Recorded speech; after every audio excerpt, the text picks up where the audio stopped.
Hello, আসসালামু আলাইকুম everyone. শুরু করতে যাচ্ছি সে আমার বন্দিনী। লিখেছেন তাসনিয়া হুসাইন। ঈশের চোখ দরজার দিকে যায়, কিন্তু তার মনের ভেতরে যে ক্ষীণ আশাটা জন্মেছিল, মুহূর্তে সেটা ভেঙে চুরমার হয়ে যায়।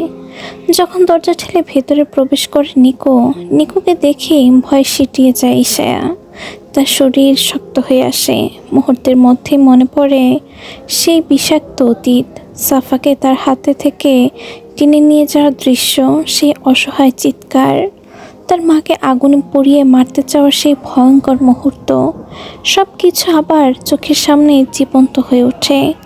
ভয়ের সাথে সাথে মাথা নাড়া দিয়ে ওঠে তীব্র রাগ, চোখে জমে ওঠে আগুনের ছিলিক। কিন্তু সেই আগুন নিভে যেতে বাধ্য হয় বাস্তবতার চাপে। ঈশা কী নিয়ে প্রতিবাদ করবে? তার হাত শিকলে বাঁধা। এই চার দেওয়ালের ভেতরে সে সম্পূর্ণ অসহায়। চারপাশে সব কিছু শূন্য, কোনো অস্ত্র নেই, কোনো পথ নেই। আরও একটা কারণ তার ভয়ের আরও গভীর করে তোলে ভিড় নেই। ভিড় ছাড়া কে রক্ষা করবে তাকে? ঈশা নিজেকে শাসায়। সে তার বিপদে তার জীবনের সব থেকে বড় শত্রুকেই মনে করছে। এই দুটোই সমান অপরাধী তার কাছে।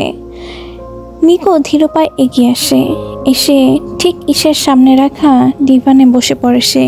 হালকা ঝুঁকে নির্বাক গম্ভীর চোখে তাকায় ঈশার দিকে। সে খুব সহজেই বোঝে ঈশার চোখে মুখে স্পষ্ট অস্বস্তি, ভয়, রাগ, অসহায়তা সবকিছু একসাথে মিশে আছে তার অভিব্যক্তিতে। কেন এরকম করলে? শক্ত গলায় বলে নিকো। তুমি কি মনে করছো ভীরকে তুমি মারতে পারবে?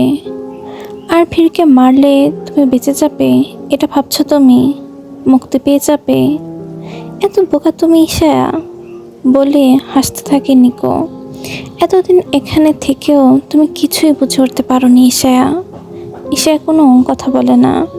নিকোর চোখ দুটো অস্বাভাবিক ঠান্ডা, কিন্তু ভেতরে জমে থাকা রাগ স্পষ্ট। বিয়ের কিছু হলে তুমি তো মরবেই, সাথে তোমার পুরো পরিবারকে ধ্বংস করে ফেলবো আমি। পৃথিবীর বুকে অস্তিত্ব রাখবো না কারোর, বুঝেছ? নিকোর উদ্দেশ্য ছিল ঈশাকে ভয় দেখানো, কিন্তু ঈশা তার চোখে ভয় আছে, কিন্তু সেই ভয়কে ঢেকে রেখেছে এক অদ্ভুত জেদ।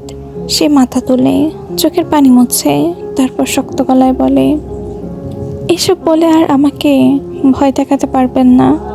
প্রয়োজনে মরে যাব, কিন্তু এই পাপকে মেনে নেব না। এই পাপের সাম্রাজ্যকে আমি ধ্বংস করব। তার কণ্ঠে কাঁপন থাকলেও কথাগুলো ছুরির মতো ধারালো। ঈশার কথা শুনে নিকোর চোয়াল শক্ত হয়ে ওঠে। তার ভেতরে পশুটা যেন হঠাৎ জেগে ওঠে। এক মুহূর্তে তার হাত নিজের অজান্তেই রিভলভারের দিকে চলে যায়।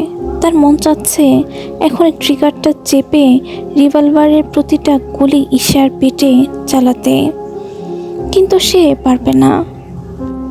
কারণ সে জানে বীরের আদেশের বাইরে কে কিছু করা মানে নিজের মৃত্যুকে নিজেই ডেকে আনা। আর ভিড় সে নিজেই পাগল হয়ে যাবে।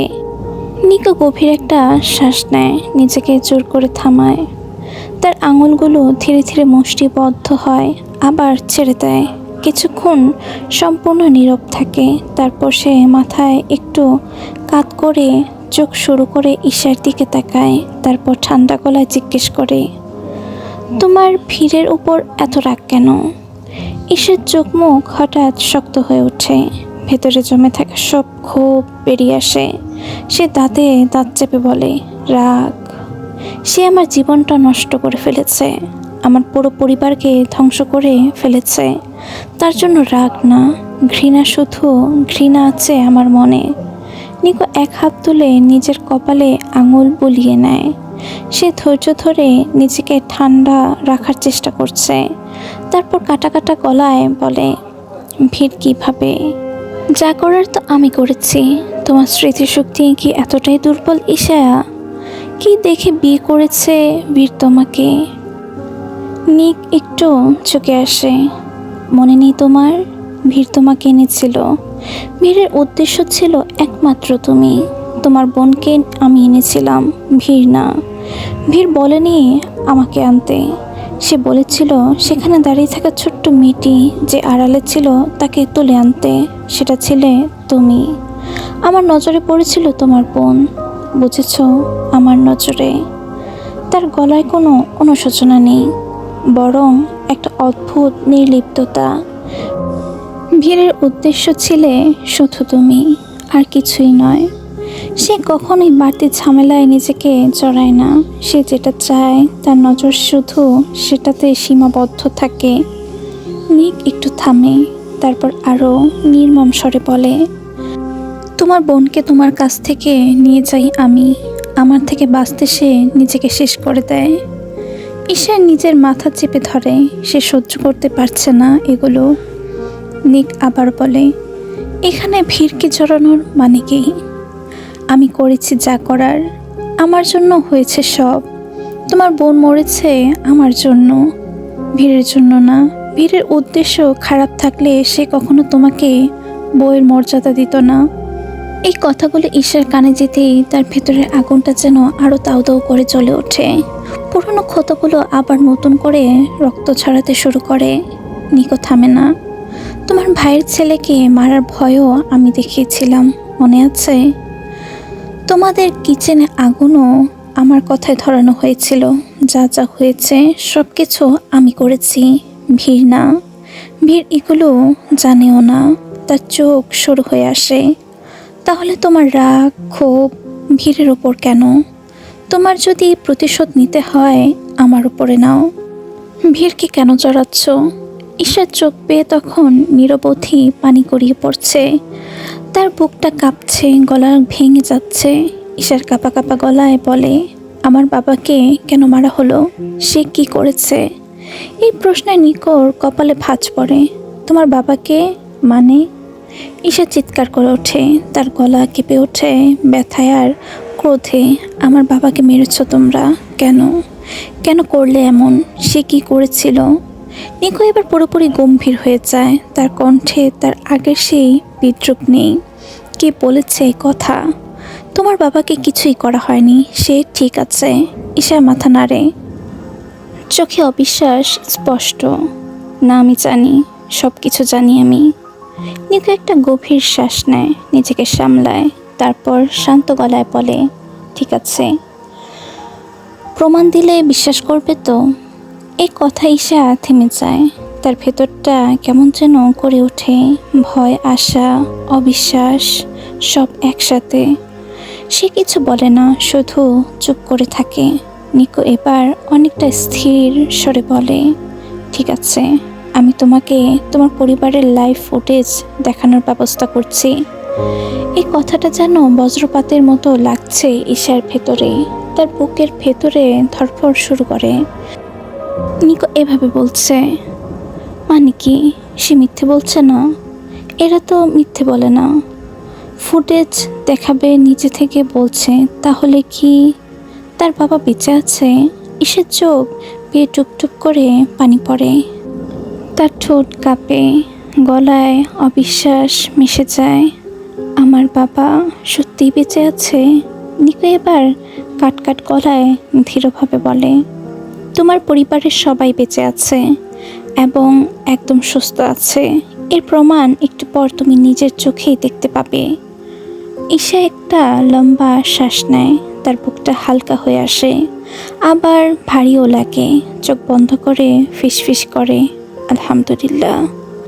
তার চোখের পানি থামে না, কিন্তু এই প্রথম এই কান্নার মধ্যে একটু আশার আলো মিশে যায়। সে শুকরিয়া আদায় করে। ঈশাকে তার ভাবনায় বিভোর দেখে নিকো উঠে দাঁড়ায়। তার ভেতরের চাপা রাগ, অস্বস্তি সব কিছু আবার মুখোশের আড়ালে ঢেকে ফেলে সে। দরজার দিকে কয়েক পা এগিয়ে গিয়ে থেমে যায়। পেছনে না তাকিয়েই ঈশাকে উদ্দেশ্য করে আবার বলে, আমি জীবনে কখনো কাউকে কৈফিয়ত দেইনি, আজ দিলাম। তা শুধুমাত্র ব্রোর জন্য। তার কণ্ঠে দৃঢ়তা। ভিড় যেদিন প্রথম তোমাকে দেখেছে সেই দিনই ঠিক করে নিয়েছিল তোমাকে তার চাই। তার উদ্দেশ্য সবসময় তুমিই ছিলে। ব্রো কখনো তোমার পরিবারের কোনো ক্ষতি করেনি, করতেও চায়নি। নিকো মাথা ঘুরিয়ে ঈশার দিকে তাকায়। তার চোখে এবার আগের মতো হিংস্রতা নেই, বরং একটা চাপা সত্য ভার। শুধু তোমার বোনের ওপর আমার নজর পড়েছিল, আর তার সাথে যেটা হয়েছে তার সম্পূর্ণ দায়ভার আমার। এখানে ভিড়ের কোনো হাত নেই। হ্যাঁ, ও তোমাকে আটকে রাখে সবার নজরের আড়ালে। এর পিছনে কারণ হলো ওর অতীতের কিছু জিনিসের জন্য ও আজও ট্রমাটাইজ। এই জন্য সবসময় শুরু থেকেই তোমাকে নজরে রাখে সে। সব সময় গার্ড থাকে তোমার আশেপাশে। অতীতে এমন কিছুর জন্য তার মাকে হারিয়েছে। সে চায় না তোমার সাথে এরকম কিছু হোক, এরকম কিছু হতে দিতে চায় না বলেই এরকম আচরণ করে। নিকোর এই কথাগুলো ঈশার ভিতরে এক নতুন ঝড় তোলে। সে অবাক কণ্ঠে বলে ওঠে, কি হয়েছে অতীতে? কি হয়েছিল ওনার মায়ের? নিকো কিছুক্ষণ চুপ থাকে, তার শান্ত গলায় বলে, এগুলো তোমার জানার প্রয়োজন নেই। দরজায় হাত রেখে থামে সে। আর ফুটেজ তুমি পেয়ে যাবে কিছুক্ষণের মধ্যেই। এরপর আর এক মুহূর্ত দাঁড়ায় না, বেরিয়ে যায় নিকো। কিন্তু ঈশার মাথার ভেতরে হাজারটা প্রশ্ন, বুকে ধড়ফড় করে উঠছে অজানা এক অনুভূতি। নিকোর কথা মতো অপেক্ষা করতে থাকে ঈশা। সে তার বাবাকে দেখবে, তার বাবা বেঁচে আছে। ঈশার মাথার ভেতরে এই কথাগুলি ঘুরপাক খাচ্ছে। আশা আর আকাঙ্ক্ষা একসাথে তার বুকের ভেতরে ধাক্কা দিচ্ছে। সে শুধু অপেক্ষা করছে কখন সেই মুহূর্তটা আসবে, কখন সে নিজের চোখে সত্যিটা দেখবে। এটা কি সত্যি? রহমান ভিলা। সাইমা রহমান আর চুপ করে বসে থাকতে পারে না। এভাবে দিন গড়িয়ে যাচ্ছে, অথচ কোনো পরিবর্তন নেই। এটা তিনি মেনে নিতে পারছেন না। তাই তিনি এবার ঠিক করেন, এবার তাকে করতে হবে যা করার। আদ্রিয়ানকে না জানিয়েই তিনি সব ব্যবস্থা শুরু করে দেন। কারণ তিনি খুব ভালো করেই জানেন আদ্রিয়ানকে বললে সে আজ না কাল করবে, দ্বিধায় থাকবে, পিছিয়ে যাবে, বারবার সময় চাইবে। কিন্তু এখন আর দেরি করার সময় নেই। একবার যখন মত দিয়েছে তাহলে আর পিছু হটার সুযোগ নেই। সাইমা রহমান রাহির মতো মেয়েকে হারাতে চান না। রাহি একমাত্র ভরসা তার। সেই তার ছেলেকে আবার স্বাভাবিক জীবনে ফিরিয়ে আনতে পারবে। তার কথা অনুযায়ী সব কিছু ব্যবস্থা করা হয়। ঘরোয়া আয়োজনে এঙ্গেজমেন্টের সব ব্যবস্থা করেন। বাড়ির ভেতরে ধীরে ধীরে মানুষের ভিড় বাড়তে লাগে। পরিচিত আত্মীয় স্বজন, কাছের মানুষ সবাই ব্যস্ত প্রস্তুতিতে। কিন্তু এই সাধারণ ভিড়ের মাঝে অদৃশ্যভাবে মিশে যায় নিকোর লোকেরা। তারা আবারও ঈশার বাড়িতে প্রতিটি কোণায় ছোট ছোট স্পাই ক্যামেরা বসিয়ে দেয়। আবির আর জান্নাত মিলেই সব আয়োজন সামলাচ্ছে। তাদের ব্যস্ততা দেখে বোঝার উপায় নেই এই বাড়ির ভেতরে কতটা চাপা কষ্ট জমে আছে। কিন্তু এইসব আয়োজনের মাঝে আদনান রহমান চুপচাপ দাঁড়িয়ে আছেন এক কোণে। তার বুকের ভেতরটা ভারী হয়ে আছে। দীর্ঘশ্বাস বেরিয়ে আসে ভেতর থেকে। তার ছেলের এঙ্গেজমেন্টের দিনটা সেই দিন, যেই দিন তিনি হারিয়েছে তার একমাত্র আদরের মেয়ে ঈশাকে আর সাফাকে, তার বোনের একমাত্র মেয়ে। মুহূর্তটা হঠাৎ করে অতীত আর বর্তমানকে একসাথে জড়িয়ে ফেলে। আদনান রহমান ধীরে ধীরে তার চশমাটা খুলেন। কাপা হাতে চোখের কোণে জমে থাকা পানিটুকু মুছে ফেলেন। চারপাশে এত মানুষ, এত আলো, এত আয়োজন, তবুও তার ভেতরটা শুধু অন্ধকারে ভরে আছে, গভীর এক অন্ধকারে। রাহির মা বাবা বোনেরা সবাই রাহিকে ঘিরে বসে আছে। সাফার বাবা মাকেও সব কিছু জানানো হয়েছে, কিন্তু তারা আসেনি। আসার মতো শক্তি ছিল না তাদের। এই দৃশ্য তারা কিভাবে দেখবে? যে জায়গাটায় তাদের মেয়ের সংসার হওয়ার কথা ছিল সেখানে অন্য কাউকে দেখতে পারবে না। তা সহ্য করা তাদের পক্ষে সম্ভব না। আদ্রিয়ানের পাশে অন্য কেউ, সেটা মেনে নেওয়া সম্ভব না। তাই তারা আসেনি। খুব কাছের আত্মীয়দেরই শুধু জানানো হয়, সব কিছু সীমাবদ্ধ পরিসরে। আর সবচেয়ে বড় কথা, সব কিছু করা হয়েছে আদ্রিয়ানের সব আয়োজন শেষ হওয়ার পর আবির নিজে গিয়ে অফিস থেকে জোর করে নিয়ে আসে আদ্রিয়ানকে। ফেরার পর চারপাশের এই সাজসজ্জা, মানুষের উপস্থিতি সব দেখে অবাক হয় সে। কিন্তু আশ্চর্যের বিষয়, আদ্রিয়ান কিছুই বলে না, একটা প্রশ্নও না। এদিকে রাহির অবস্থা সম্পূর্ণ উল্টো, ভয়ে তার বুক কাঁপছে। আদ্রিয়ান যদি রেগে যায়, যদি সব ছেড়ে চলে যায়, যদি তাকে অস্বীকার করে, বিয়ে করতে রাজি না হয়, এইসব চিন্তা একসাথে মাথার ভিতর ঝড় তুলছে তার। প্রতিটা সেকেন্ড তার কাছে অসহনীয় হয়ে উঠেছিল।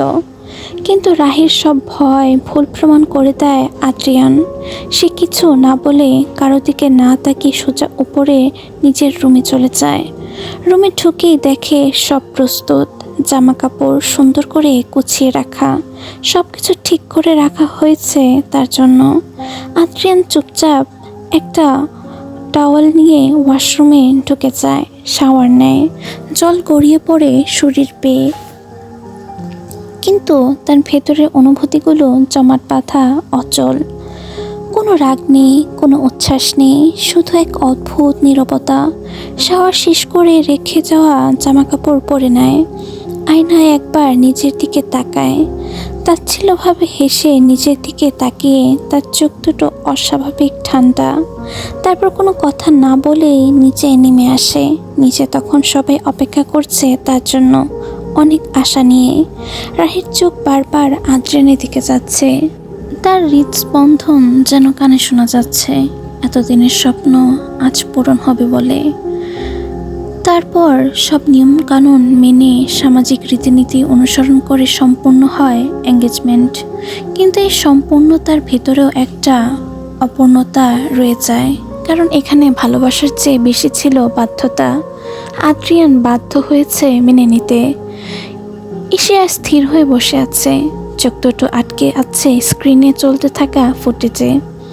তার চোখের সামনে সবকিছু একেবারে স্পষ্ট, জীবন্ত, অথচ সে নিজের চোখেই বিশ্বাস করতে পারছে না। তার বাবা, তার মা, তার পুরো পরিবার সবাই সেখানে তার সামনে। ঈশা নিঃশব্দে দেখতে থাকে, বুক ভরে একটা নিঃশ্বাস নেয়, যেন অনেকদিন পর প্রথমবারের মতো শ্বাস নিচ্ছে। তার বাবাকে সুস্থ দেখে তার ভেতরটা ঠান্ডা হয়ে আসে। এতদিন ধরে বুকের ভেতরে জ্বলে থাকা আগুনটা একটু হলেও কমে। একটা অদ্ভুত শান্তি নেমে আসে তার ভেতরে। সে শুধু তাকিয়ে আছে, কতদিন পর দেখছে তাদের, সময়ের হিসাব যেন হারিয়ে ফেলছে সে। হঠাৎ করে একটা তীব্র রাগ এসে চেপে বসে তার ভেতরে। সে কিভাবে তাদের ভুলে গিয়েছিল, তার এত সুন্দর ভরা পরিবারকে ভুলে সে এই জানোয়ারকে আপন মনে করেছে। ঈশা যখন বুঝতে পারে ওখানে কি চলছে, তার বুকের ভেতরটা মোচড় দিয়ে ওঠে। তার ছোট্ট দাভাই আর রাহি একসাথে বসে আছে, দৃশ্যটা তার সহ্য হয় না। মনে পড়ে যায় সেই দিনটা, যেদিন সে আর সাফা পার্লার থেকে বের হয়েছিল, গাড়িতে উঠেছিল বাড়ির উদ্দেশ্যে। সব কিছু স্বাভাবিক ছিল তখন, কিন্তু তাদের আর বাড়ি ফেরা হয়নি। সে একটা দিন, একটা ভুল সময়, একটা ভুল মুহূর্ত সব কিছু বদলে দেয়। তার মনে হতে থাকে, সেই দিন যদি সব ঠিক থাকতো, তাহলে আজকে রাহির জায়গায় সাফা থাকতো। কি থেকে কি হয়ে গেল। গলার ভেতরটা শুকিয়ে আসে তার, চোখের কোণে জমে ওঠে অশ্রু। কিন্তু জীবন তো থেমে থাকে না, নিজেকেই বোঝায় সে। আদ্রিয়ান ভাইয়ের বাকি জীবন কিভাবে কাটবে। সাফা আপু তো আর কোনোদিনও ফিরে আসবে না, এই কঠিন সত্যগুলো ভেবে নিজেকে সামলানোর চেষ্টা করে ঈশা ভেতরের ঝড়টা চেপে রাখে। এঙ্গেজমেন্ট শেষ হওয়ার পর একে একে সবাই চলে যেতে থাকে। কিছুক্ষণ আগে যেখানে মানুষের কোলাহল, চাপা উত্তেজনায় ভরা ছিল, সেই বাড়িটা অল্প সময়েই নীরব হয়ে যায়। আদ্রিয়ান তখন কিছু বলেনি, পুরো সময়টাতেই সে ছিল অস্বাভাবিক শান্ত, কোনো আপত্তি করেনি। কিন্তু রাতে খাওয়ার সময় ডাইনিং টেবিলে সে বলে, তোমরা চেয়েছো, এটা আমি তোমাদের কথা মতো করেছি। তারপর স্পষ্ট জানিয়ে দেয়, কিন্তু এখন বিয়ে করব না আমি। সবাই যেন আগে থেকে প্রস্তুত ছিল এই কথাটার জন্য, তাই কেউ কিছু বলেনি। কেউই তার ভেতরের ঝড়টার সামনে দাঁড়ানোর সাহস করেনি। কিছু না বললেও সাইমা রহমান এখন একটু স্বস্তি অনুভব করছেন। এনগেজমেন্ট হয়ে গেছে, এইটুকুই তার জন্য যথেষ্ট। বিয়ে এখন হোক বা পরে, তাতে আর কি, কোনো আপত্তি নেই এখন। অন্তত ছেলেটা তো রাজি আছে, এই ভাবনাতেই তিনি নিজেকে শান্ত করেন। এরপর সময় গড়াতে থাকে নিজস্ব নিয়মে, নিজের গতিতে। দিনগুলো একটার পর একটা কেটে যায়। ঈশার কাছে সময় এখন অন্যরকম।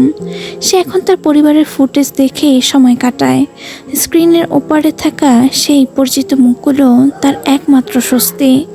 আগের থেকে একটু হলেও শান্ত হয়েছে সে, কিন্তু সে শান্তির নিচে লুকিয়ে আছে এক অদৃশ্য অস্থিরতা। তার ভেতরটা সবসময় কেমন যেন অস্থির হয়ে থাকে। সেদিন রাতের পর থেকে ভীর আর ফিরে আসেনি প্যালেসে। ঈশা জানে না সে কোথায়, জানে না সে কেমন আছে, কি করছে, তার কোনো খবর নেই। ঈশা কখনো জিজ্ঞেসও করে না, কিন্তু ভেতরে ভেতরে ছটফট করে। সে চায় না এমন হোক, কিন্তু তবুও তার ভেতরটা পড়ে যায় একটা অজানা কষ্ট। অস্বস্তি তাকে সারাক্ষণ দাঁড়িয়ে বেড়ায়। সে যতই নিজেকে বোঝানোর চেষ্টা করুক, কিছুতেই নিজেকে শান্ত করতে পারে না। এই ঘরটা এখন আরও ফাঁকা লাগে, নীরবতা যেন আরও ভারী হয়ে উঠেছে। ইলারা আলভারেজও এখন আর আসে না তার কাছে। আগে প্রায় আসতো, কথা বলতো, খোঁজ নিত, অনেক গল্প করত, তার সাথে নিজের হাতে খাইয়েও দিতেন। কিন্তু এখন হয়তো বীরকে আঘাত করেছিল ঈশা, সে কারণে আর আসে না। সে রেগে আছে, হয়তো এই দূরত্বটাই এখন তার শাস্তি। সব মিলিয়ে ঈশার ভেতরে অস্থিরতাটা আরও গভীর, আরও অসহনীয় হয়ে উঠেছে দিনকে দিন। তবু ঈশা কাউকে জিজ্ঞেস করে না একবারও ভীরের কথা, আর সে করবেও না। এই জেদ নিয়েই থাকে সে।